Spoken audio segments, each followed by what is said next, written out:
It's Noah. And well, first thing to describe my learners, they're fifth of primary EFL students who come to class twice a week for 90 minutes each class. So first, yeah, the feedback and error correction that I provide.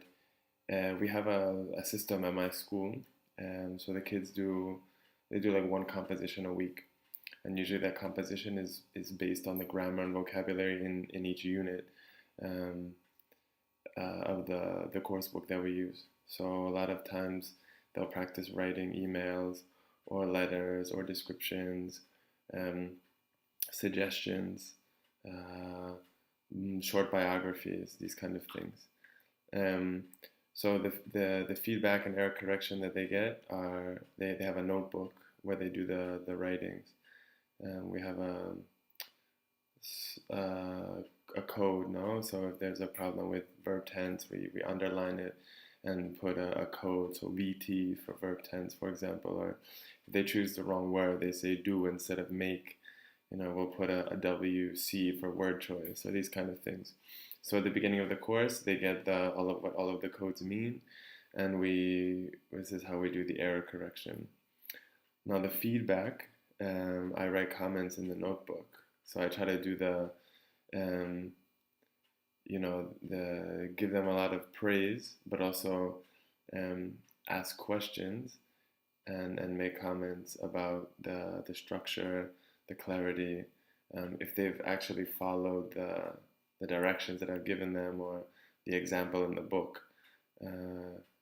So that's sort of the basics of how it goes. We don't have the sort of the time to do any one-on-one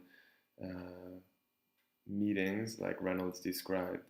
So what we do is to to keep the big picture in mind. So Reynolds always talks about the big picture and leaving the other things for later, for another time.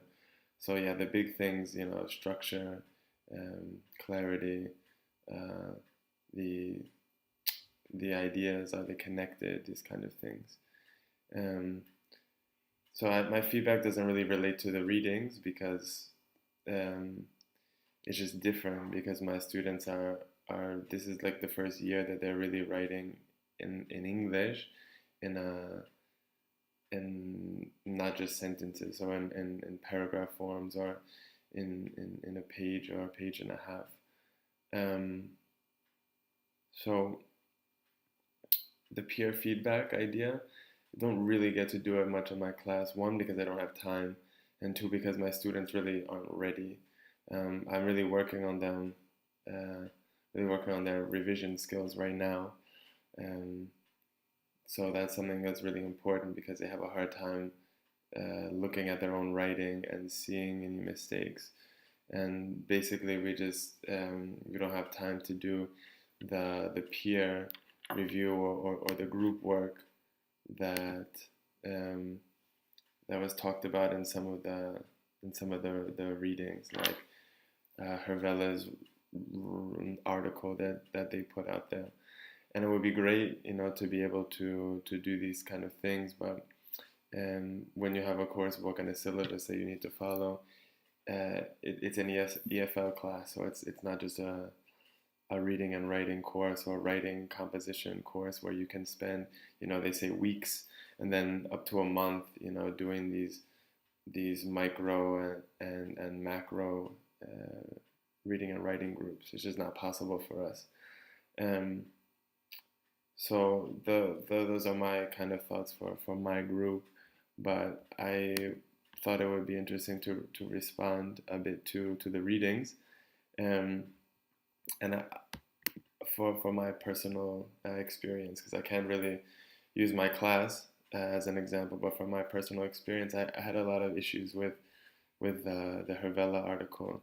Um, they talked about not having um, about sort of not having people critique individuals writing. That the idea is to create a collaborative group where you make a writing together, an essay or response, whatever it might be, together. She says that participating in group critiques of individually authored papers may be unfamiliar and uncomfortable experience for them. Peer review under these conditions may then be unproductive and counter to the intentions of the peer review process. And then in the very next paragraph talks about how it's important that we prepare ESL students, especially with in their writings, for sort of the mainstream classrooms. So I thought that was weird because when you do these kind of peer reviews at university, especially for me as an English major, a lot of times you give your essays, your papers to a group of peers, and they respond to it, and it's sort of their job to bring questions to the table. So that was sort of confusing for me. That of course it's uncomfortable, of course it's unfamiliar. That's the point. That's how you sort of grow in this uncomfortable environment. Not everything can be comfortable, especially with writing. And sort of my other problem with the whole idea of collaborating as micro communities of readers and writers is that not everybody is going to respond the same way to the thing that they've read.